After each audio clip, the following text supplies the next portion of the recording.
Hey, Derek, this is your friend Jeff Garcia over here at Locked On Spurs and Ken's Five. Just want to congratulate you on your documentary. Looks like it's going to be a success. You're probably going to have to beat away the paparazzi chasing after you if you're walking around San Antonio. But nevertheless, congratulations. Come on through if you want to. If you think you want to, come on through. Well, you can always talk to me on the phone.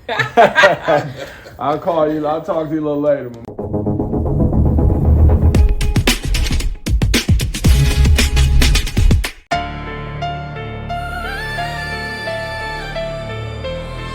Yeah. Listen close.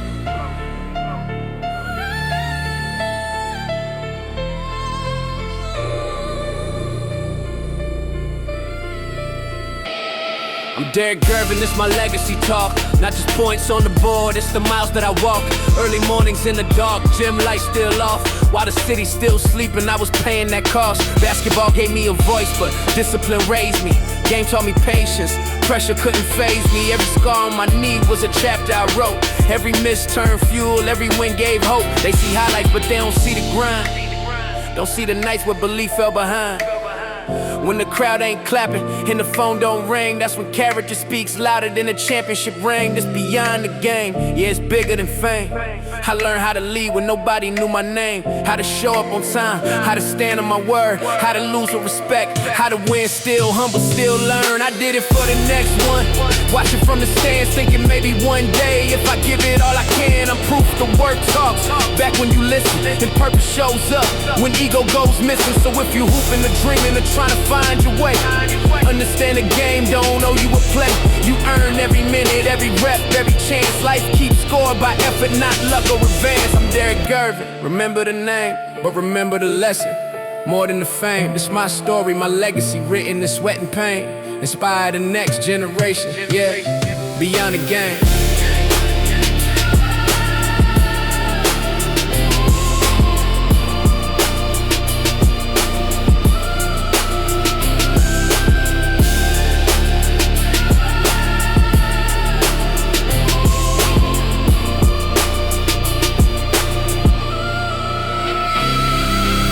They asked me, did I know who Ray Scott was, and I couldn't help but start laughing. Are you kidding? You're my life. I told him, I love you to death. You're one of the best men I've ever met in my entire life, a genuine human being, and I just wanted to say hello to you today. You know what? I thank you so much for that because, as you know, I follow you when you get involved. You don't do something every day. You do projects. Thank you. So I'm interested in your projects when you ask people to use their minds and think about things. Thank you. History remembers the stars. But basketball has always been built by men whose stories never made the headlines. Derrick Gervin grew up in Detroit, where survival came before celebration, and the game was more than a dream. He carried a famous name, but chose a harder road. From college gyms to overseas arenas, from being overlooked to being undeniable. His legacy isn't just measured in points or trophies. It's measured in resilience, in respect earned far from home, and in the lives he now shapes from the sidelines. This is not the story of who he was compared to.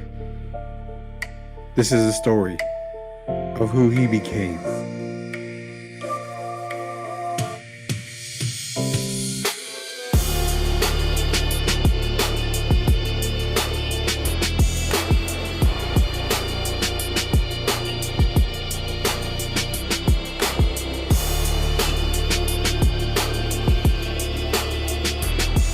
Growing up in Detroit, Detroit is one of the hard-nosed cities, one of the cities that always has, the highs and lows, most notably the lows lately. But as a kid in Detroit, describe how growing up in Detroit was not as a Gervin, just as Derrick. Wow. Well, For me, it was great. Yeah, even I go back to when I was a little kid. I was 2, 3, 4 years old, and back then everyone could walk the streets, walk the neighborhood, and everyone policed each other. It didn't have to be your parents that were disciplining you. Everybody in the neighborhood had a right to keep you in line, and I was one of those guys as a kid that needed to be kept in line. Sometimes people would do things that get under my skin. I said I was 3 or 4 years old, right? And I have to be honest about it. I was the type gritty, growing up in the inner city, right? So you had to stand your ground. So I was the type as a kid, and this is a true story. I remember a lady on our street bothering me. We were on Field Street, and the lady bothering me, or I felt she was bothering, and I remember telling her, "You better leave me alone." And so from that point on, people were surprised that Derrick was that kind of guy as a young person. So they would tell my mom that you'd have to keep a watch on your son. You have to watch Derrick. He's a very nice little kid, but when you're not around, if someone does something to cross him, he's going to get revenge. And his revenge at that time would be verbally. And so, growing up in the blue-collar city, Detroit, Michigan, I always learned you had to stand your ground. And I was that way from a very young age. And that's what I remember from my childhood days, just standing my ground. So those lessons you learned growing up, from a kid heading into, early teens and all that, what were those lessons for you? Like, was it, like you said, stand your ground, being from Detroit, blue collar city, you're kind of what the kids call today, clapping back at adults, obviously, making, some remarks and stuff. How did those lessons start for you growing up? Because eventually it takes you to a bigger picture later on in life. Well, I grew up in a family. I had 5 siblings. And so I was the youngest by 9 years. So even dealing with them, I felt I had to stand my ground. And you know how it could be sometimes with the big brothers bullying the little brother, the big sisters bullying the little brother. I was the kind I was going to let them let them know from the beginning that I'm not to be messed with. And that was also the same personality of Detroit, Michigan. You had to learn to stand up for yourself. There was no one going to be there. My mom was not going to be there for me at all times. My dad was not going to be there for me at all times. So today the term they use is man up. And I started manning up as a kid. And I'm glad that I did. Even today, I carry the same disposition. I'm not a guy that's going to mess with people, but I'm also a guy that's not going to be messed with. And that comes from being from a blue-collar city. And when I talk about Detroit, I kind of get emotional. There's no place on this earth I'd rather be born. And I'm a diehard Detroiter to the day I die. It's taught me how to survive. And we used to have a saying, if you can survive in Detroit, you can survive anywhere. And those were the lessons I learned as a young kid, and I continue to let those lessons lead me through the rest of my life.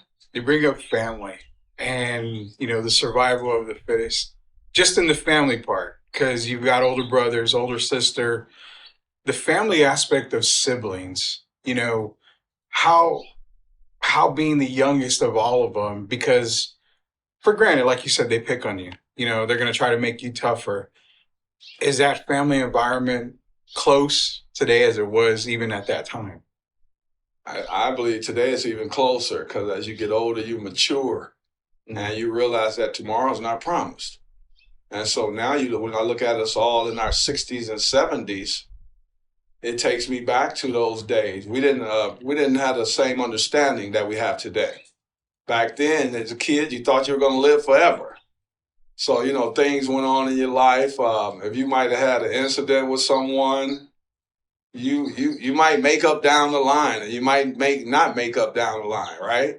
But as I look at myself today as a 62-year-old, and I look at my family and all of them are in their 70s, I know there are days that you can never get back. So we didn't understand that as children, right? We just lived day by day. What happens today? Hey, I'll see you tomorrow, right? We didn't have the same understanding that we do today. But when I look at my family, we were always close. And I have to tell you, being from the ghetto, my mom kept us in programs. because, idle time is the devil's workshop. So she made sure during the summers when we're out of school to always keep us involved in positive programs. And as you're doing that, you're learning to strengthen yourself as an overall human being. And you have to be able to stand on your own 2 feet. And that's what my mom was teaching. I used to wonder why sometimes she was hard on us, but she didn't want us to go astray. And we didn't really understand the messages at that time. All we knew that is mom had her strict rules. If she said be home at a certain time, we had to be home. When that street light started flickering, your butt better be on your way home. And we didn't understand why, and we never really asked why. All we knew that what mom said mattered. And we had dad, of course, but mom was the one that seemed to get bring the fear out of everyone. And sometimes it would be just with a look. Our mom didn't have to say much. You go to the grocery store, you already knew before you go to the grocery store, you better be on your best behavior. And if you're not, mom's going to give you a look. She might give you a, something like that. And from that point on, you better get on the straight and narrow and you better follow it. And as we got a little older, we started to understand why she was doing that. We're representing the family name, not even talking so much about mom, just representing my grandparents, my great-grandparents, all the way down the line. And that's what the last name Gervin stood for. And as I started getting older, I understood more what her purpose was. And she didn't have to explain it as we got older. But I thank my mom today. As you know, I lost her on August 7th, 2019, 2 days before her 89th birthday, 1 day after my grandma's birthday, August 6th. And to this day still, I think about mom, all the lessons that she instilled in us as children. And so you go back when you asked me about the Gervin family today, as you know, before we started the show, who did I call? Call my big brother, George Gervin. And you heard how proud he is of me as we continue to evolve in this world. So it goes all the way back to our young days. And my mom set the standard, and we're just trying to continue the standard here in 2025. For parents' point of view, I know mom was a major impact in your life, as it is for a lot of kids. Like you said, dad was an impact as well for you too. On the mom aspect, what was that one big impact that she instilled in your heart to this day, even though, we know she passed away? What is that one impact she brought into your life that is going to go with you directly to the grave? That failure, a lot of people say failure is not an option, but failure actually is an option. Because to be successful, you look at the people that have been successful throughout time, they had to fail at some point. And so that's what she taught us, that it's okay to make mistakes. No one's going to be perfect. And to make it depends on the mistakes. You don't go to jail. You don't get in trouble where you're no longer out in society. You're being controlled by other people. So she taught us that you go out and be able to make good decisions. I'm trying to teach you right now what's right from wrong. And as long as you know right decisions, how to correct your mistakes, you're going to have a successful life. And I don't mean to sound emotional, but I am, because without the lessons that she instilled in us early, who knows where I'll be today. So I'm thanking my mom from the bottom of my heart. I love her, Geraldine Gervin. You'll never be forgotten. And your son is here. I'm so proud to be your son. I'm so proud to be born and raised in Detroit, Michigan. And the biggest lesson, like I said, is failure is not always a bad option. And I hope kids are hearing that as well. People say failure isn't an option. It is. You have to fail to get on the path that you need to be on for success. Knowing that mom passed away and the impact she's had on you, the recovery process. A lot of people ask, hey, have you been able to recover from something that big, that emotional in a lifetime? Have you ever been able to recover from it? I was the caregiver, so more than other people know. I was there for the last year of her life, 365 days, 7 days a week. And it goes back to what I said earlier about the path that she, set us on. I had to recover, because if I don't recover, I'm not being true to myself. I'm not being true to her, the lessons that she taught me.